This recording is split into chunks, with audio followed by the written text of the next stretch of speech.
What's up guys, Ed Barton, the Social Anxiety Coach again here. And in this video, I wanted to answer the question, why do I have social anxiety in the first place? I understand this is a very fundamental concern when you're first starting your journey with social anxiety. Maybe you've just discovered that there is this thing called social anxiety and now you're trying to figure it out. I didn't even know there was a thing called social anxiety until I'd been struggling with it for decades. It was in my early 30s that I actually came across it, found this definition and was absolutely overjoyed to find that this thing that had been holding me back and crushing me my whole life actually had a name. And not only that, it was well documented, it was a syndrome, and there were millions of other people who were struggling with it. So for me, this was a huge discovery and a huge relief. If you go trawling through the internet, what you're going to find is the usual very sterile medical type impersonal explanations for why you have social anxiety. And they're going to talk about things like past childhood trauma, bullying, experiences of bullying, genetics, the size of the amygdala, the stress response, all these different things which will send you down respective rabbit holes if you get into them too much. I've had comments from people saying, I think I need surgery on my amygdala to reduce the size of my amygdala. That's the problem.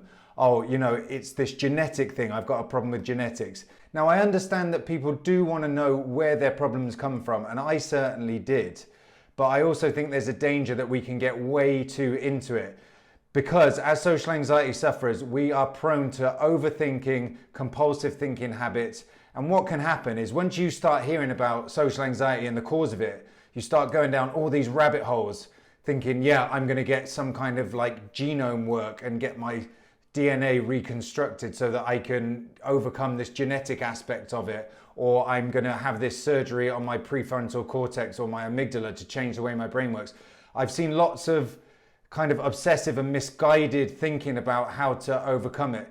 I did also go digging into this and I did go down rabbit holes myself, so that's why I'm a bit wary of it. And I think, yeah, get an overview of it, but don't go too far into it. It reminds me of a story which the Buddha told. There was a general on the battlefield and he got shot with a poison arrow and the surgeon was just about to pull out the arrow and he said, whoa, wait, I want to know where this arrow came from. And they were like, right. He goes, yeah, I want to know the species of the tree that the wood of the shaft was made from, and I want to know the type of the bird where the feather was plucked from, and then I need to know the family name and the clan of the craftsman who crafted this incredibly sharp tip, and then I need to know the species of the animal where this venom came from. So he sent these people off to do all this research, find out where this poison arrow had come from, who had crafted it, the species of the bird, all this stuff. By the time these people came back, the guy had already died of his injury. So obviously the moral of this little parable is when we've got problems, when we've got maladies, diseases, illnesses, problems of the mind, problems of the body, yes, we need to have some understanding, but that's not the point. The Buddha's point was, let's just get on with curing it. And I am also very much about that. So yes, you can understand maybe it comes from your childhood experiences, maybe it comes from bullying, maybe it comes from your family setup, maybe it comes from genetic components. So for my own experience, you know, my own case, my mum had social anxiety and my brothers also had social anxiety.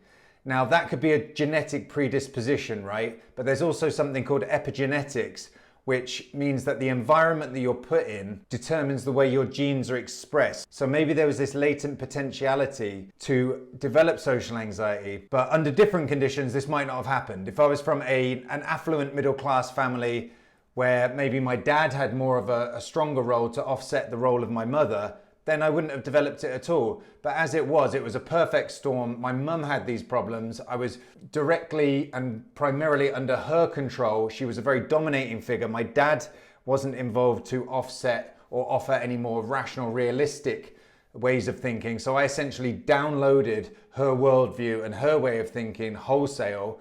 We were also under incredibly difficult financial conditions, especially early on in my life. There was extreme stress in the family.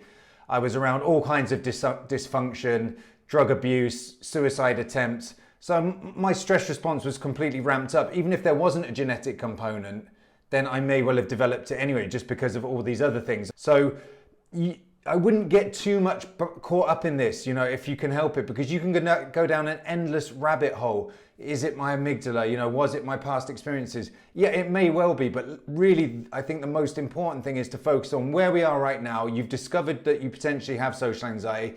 That in itself is a huge blessing. So let's just move forward from there and look at how we can deal with your social anxiety. So just to wrap up all the points in this video, yes, of course, I understand there are scientific reasons for social anxiety, whether that's past childhood trauma, influence from your parents, genetic components, a very reactive nervous system, how reactive your amygdala is. Yep, that's true. And also, as a side note, many of these things can be changed anyway, because as we're learning more about epigenetics and so on, the prefrontal cortex, the reactivity of the amygdala, all these things can be changed through meditation and different kinds of learning as well. So the brain is plastic. But yes, there are these things that you can look into, but I would suggest not getting too focused on them, because you can just go down an indefinite rabbit hole and that will just put you off taking action. The most important thing is you've recognized you've got social anxiety. That is fantastic. Now let's work on how you can overcome it and just take action. That is really the most important thing. So if you found this content useful, please like the video, please subscribe to the channel, help us to raise more awareness about social anxiety, help more people who maybe don't even know they've got it, learn that they have, and then take action to get the life that they deserve. So that's everything for today. Thanks very much, and I'll see you all in the next videos.